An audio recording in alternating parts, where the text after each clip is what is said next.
Hey there! Bob from Wisconsin Garden. Welcome to the OCG Fam Show to you, my YouTube buddies. What's going on? Let me know in the comments. We'll talk about it after the show. Right now, let's just get into the show. Bad water, high ppm water, and especially high ppm water that's high ppms with icky stuff you don't want in your body or your grow.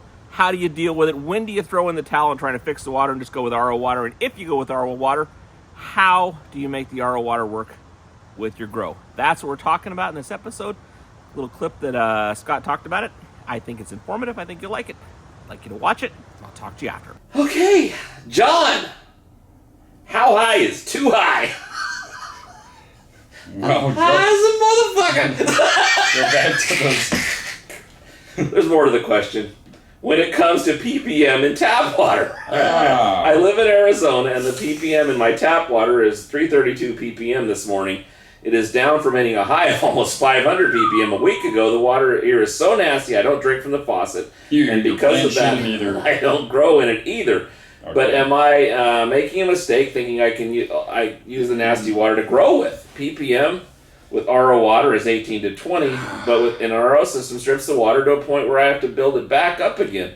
Am I just creating work for myself? No, you're saving your garden is what you're doing, and you should be doing it for yourself too. But yeah, no, it's on some level, plants are a lot like us in that they don't like the bad water. Yeah, but I mean they would acclimate to 332, but you definitely notice there's always this trend in your garden that's happening, and it's going to be something in that water down there between Texas, Arizona, New Mexico, all that.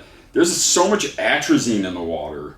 Which is? It's a pesticide for the corn and cotton and wheat, and so they use it on everything. Great. Well, you remember the guy in Berkeley who made that solution that made frogs gay? It was atrazine. So look it up. It's a pretty impressive little documentary on gay frogs. My God. So the gay frogs is because they were giving them atrazine, but the amount of atrazine, because I've had lab tests from a lot of farms down in Arizona and Texas, and it's just the amount of atrazine in their water is like, man, that is scary. The leachate that is going into people's drinking water. So you're doing, I hate to say it, I'm not a huge fan of RO water. I would only be using RO water in your space. And this is where those calcite charges are key. Because if you can take your RO water, have it between a 5.9 and 6.5 pH coming out of RO, going over that calcite reactor, that's going to rebuild it all up. I mean, if you wanted to go ham, have one calcium carbonate calcite reactor, so the water goes over that, it builds the calcium back in, then it goes through a magnesium charger and it builds magnesium back in. Everything else you can put in through the bottles or through one shot or an amendment. I would stick with RO, and I would continue to rebuild your water because your plants will thank you for not going to. You're not missing anything in your water at those numbers. So this water is not just rich in some sort of calcium or something. It's got problems. Oh, and they know it. And it's a statewide issue. It's not just... So it's one that it's worth doing the extra work because everything in your soil is going to like it. Everything in your plant's going to benefit from it. And, get a filter for yourself for sure. Well, so like, I'm guessing like you have a well in Montana or somewhere where there's a lot of...